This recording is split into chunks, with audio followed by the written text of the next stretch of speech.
नमस्कार दोस्तों, मैं Tushar Jain, SEBI registered research analyst और सीएफओ और रिसर्च हेड अजय मनी गुरु और Tushar global services dot com की तरफ से आपका स्वागत करता हूं। आज 19 मार्च सन 2026। दोस्तों, आप सभी का स्वागत है। क्या भारतीय बैंकिंग सेक्टर में के साथ साथ पूरी दुनिया के बैंकों में एक बड़ा डाउनफॉल शुरू हो चुका है? दोस्तों, आज के वीडियो में हम सिर्फ न्यूज की बात नहीं करेंगे। हम फंडामेंटल ट्रिगर्स, ग्लोबल मार्केट्स के क्रैश और टेक्निकल एनालिसिस के कुछ आधारों पर बैंक निफ्टी के सटीक एडवांस लेवल्स डिस्कस करेंगे। अगर आपका पैसा बैंकिंग सेक्टर स्टॉक्स में लगा है तो ये वीडियो आपके लिए बहुत जरूरी है।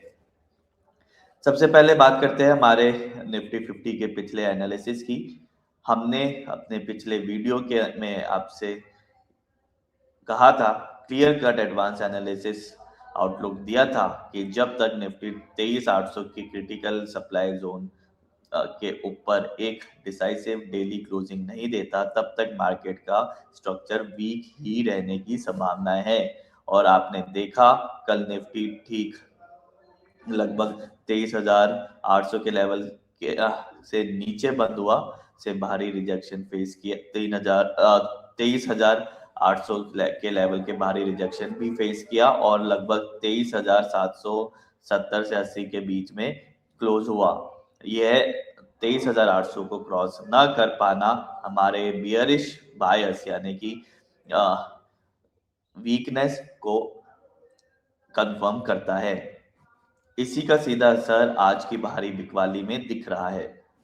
बैंक निफ्टी आखिर इतना कमजोर क्यों है? इसके पीछे ये बड़े फंडामेंटल ट्रिगर्स है। सबसे पहले हम हाल ही में खबर आई एचडीएफसी बैंक के गवर्नेंस शॉक के बारे में चर्चा कर लेते हैं। एचडीएफसी बैंक के पार्ट टाइम चेयरमैन अतनु चक्रवर्ती जी के अचानक इस्तीफे ने निवेशकों का कॉन्फिडेंस हिला दिया है। उनके लेटर में बैंक की ही प्रैक्टिस पर उठाए गए सवालों ने भारी सेल ऑफ ट्रिगर किया है। इसी के साथ ही जियोपॉलिटिकल टेंशन और क्रूड ऑयल के ऊपर भी यदि हम नजर डालें तो यूएस, इजराइल, ईरान के बीच तनाव में ब्रेंट क्रूड $100 के पार पहुंच पहुंच गया है और इससे इन्फ्लेशन का खतरा भी बढ़ गया है। और इसी के साथ ही जैसे अब ब्रेंट क्रूड की बात करें तो वो $110 के ऊपर जा चुका है और जो WTI है वो भी उसमें भी तेज इजाफा देखने को मिला है, जिसका मतलब है कि और जिसके जिसके वजह से इन्फ्लेशन का खतरा बढ़ गया है, जिसका मतलब है कि आरबीआई से रेट कट की उम्मीदें फिलहाल खत्म हो जाती है। दोस्तों, जब भी सप्लाई चेन के बाधित होने से इन्फ्लेशन बढ़ता है, तब जो भी सेंट्रल बैंक होते हैं कंट्रीज के या उस पर्टिकुलर कंट्री के, वो ब्याज दरों के अंदर कटौती नहीं करते, क्योंकि अगर वो कटौती करते हैं तो डिमांड और बढ़ जाती है और सप्लाई, जैसे कि हमें पता है, सप्लाई के अंदर अभी बाधाएं है। तो सप्लाई बाधित होने के कारण और डिमांड ज्यादा बढ़ने के कारण सुपर इन्फ्लेशन के कंडीशंस आ जाती है। इसलिए इस स्थिति के अंदर एक छोटी अवधि के अंदर जब तक ये सप्लाई चेन सुचारू रूप से चालू नहीं होती, एक गैप इकोनॉमी के अंदर रहता है, टेंशंस रहती है। इसी के साथ ही विदेशी निवेशकों यानी कि एफआईआईज लगातार माल बेच रहे हैं। सिर्फ मार्च के शुरुआती हफ्तों में भारी इक्विटी बेची गई है, जिसका सीधा असर हमारे प्राइवेट बैंकों पर पड़ा है। और स्ट्रक्चरल लिक्विडिटी का प्रेशर भी बैंकों में देखने को मिला है। बैंकों का क्रेडिट ग्रोथ तेज है, लेकिन डिपॉजिट ग्रोथ स्लो है, जिससे उनके मार्जिन सिकुड़ चुके हैं। अब बात करते हैं इंटरनेशनल बैंक्स के ऊपर। अगर आपको लग रहा है कि ये सिर्फ हमारी समस्या है, तो ग्लोबल चार्ट्स देखिए। ग्लोबल मार्केट्स हमारे इस बियरिश एनालिसिस को पूरी तरह कंफर्म कर रहे हैं। यूएस मार्केट की यदि हम बात करें तो कल रात अमेरिकी बाजारों के बैंक्स के अंदर भी, जिसमें बैंक ऑफ अमेरिका, गोल्डमैन सैक्स और वेल्स फार्गो जैसे दिग्गज बैंक्स लाल निशान में बंद हुए। वही हम इसी के साथ भी जापान के बैंक्स के बारे में भी बात करें तो वहां भी आज जापान के मेगा बैंक्स में भी गुड गिरावट देखने को मिल रही है। भागा सबसे बड़ा बैंक मित्सुबिशी यूएफजी, लगभग 1.25% से ज्यादा की गिरावट उसमें देखने को मिल रही है, जबकि सुमितोमो, मित्सुई और मिजुहो में भारी गिरावट इनमें भी दर्ज दिखाई दे रही है। यह ग्लोबल प्रॉफिट बुकिंग ट्रेंड साफ दिखा रहा है कि स्मार्ट मनी अब रिस्क ऑफ मोड में जा रहा है।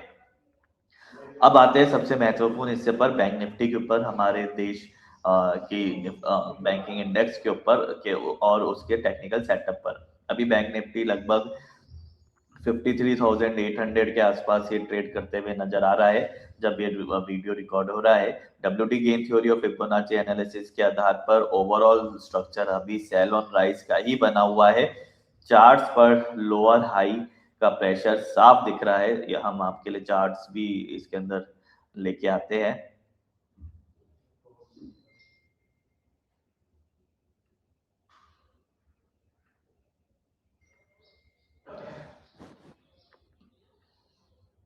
जैसा कि आप देख सकते हैं, ये बैंक निफ्टी का चार्ट है। अभी हाल ही में इसमें एक पुल पुल अप देखने को, पुशअप देखने को मिला है। अभी ये लगभग 53,888 के आसपास ये ट्रेड करते हुए नजर आ रहा है।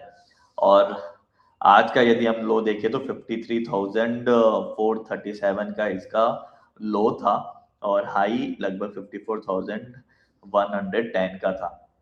अभी ये लगभग 53,900 के आसपास ये ट्रेड करते हुए नजर आ रहा है।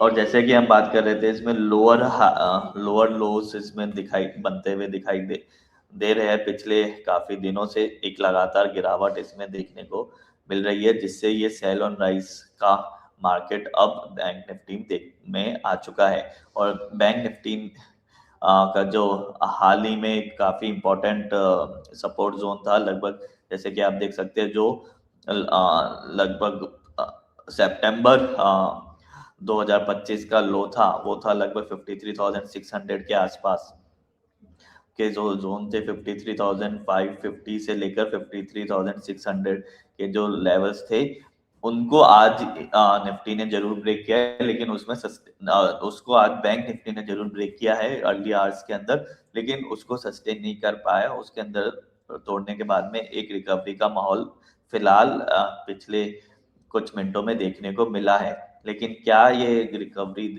जारी रहती है, या फिर पुनः इसमें प्रॉफिट बुकिंग देखने को मिलेगी, इसके बारे में हम अभी चर्चा कर रहे हैं। दोस्तों, जैसे कि आप चार्ट पर भी देख पा रहे हैं, निफ्टी के अंदर, सॉरी, बैंक निफ्टी के अंदर काफी प्रॉफिट बुकिंग देखने को मिल रही है। जो डाउन रेड कैंडल्स है वो ज्यादा बड़ी और ज्यादा खौफनाक है comparing to the green candles.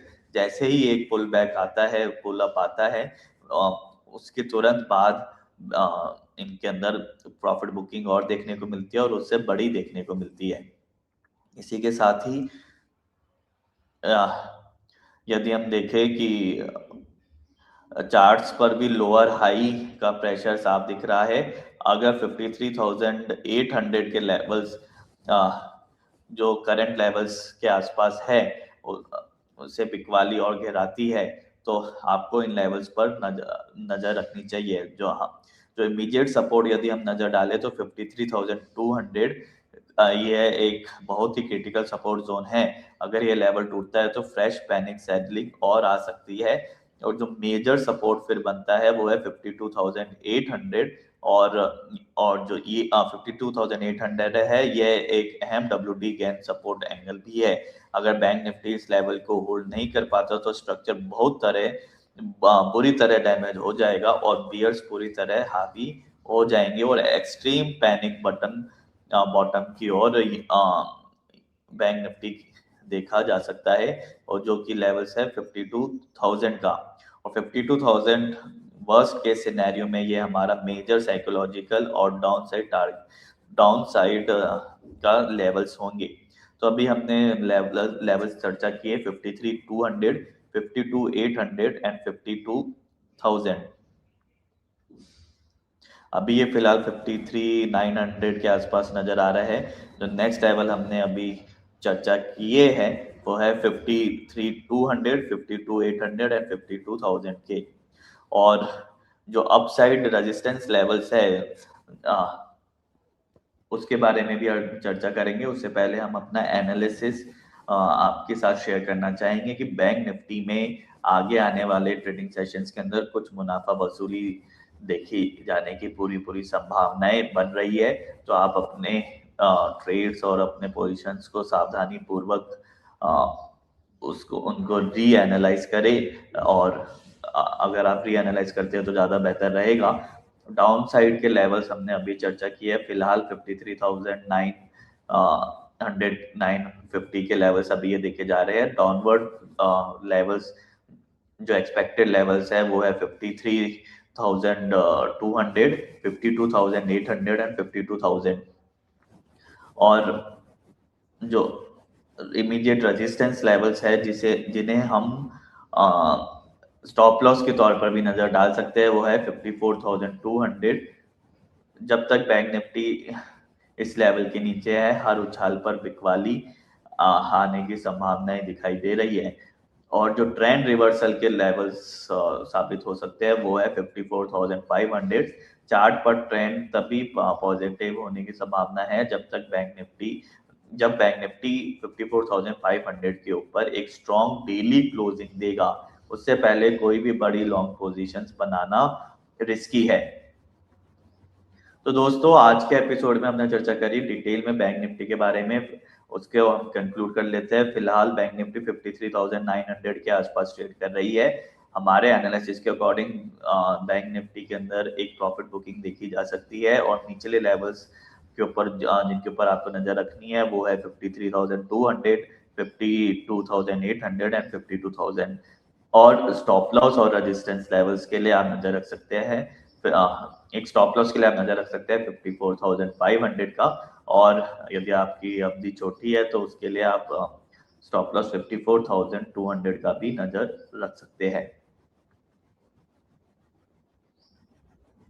दोस्तों, आप हमारा स्टैंडर्ड डिस्क्लेमर भी जरूर ध्यान से पढ़ें कि ये सभी इंफॉर्मेशन, रिसर्च और एनालिसिस केवल और केवल रिसर्च, ट्रेनिंग और एजुकेशनल पर्पसेस के लिए है, और यह चैनल केवल शैक्षणिक जानकारी यानी कि एजुकेशनल पर्पसेस के लिए है। यह साझा की गई किसी भी जानकारी को शेयर, खरीदने, बेचने या होल्ड करने की टिप या फिर सिफारिश ना समझे।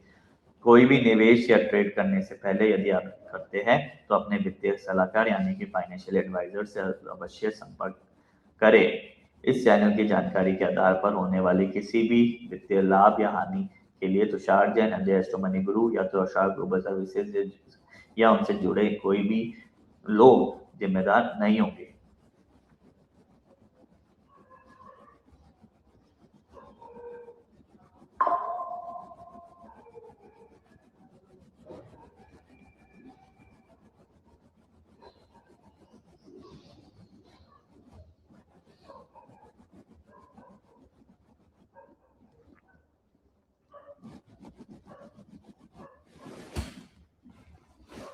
तो दोस्तों, ये था आज का एनालिसिस। उम्मीद है आपको इससे लाभ होगा, और आज के एपिसोड में इतना ही। आप देखते रहिए जस्ट मनी गुरु। Happy trading.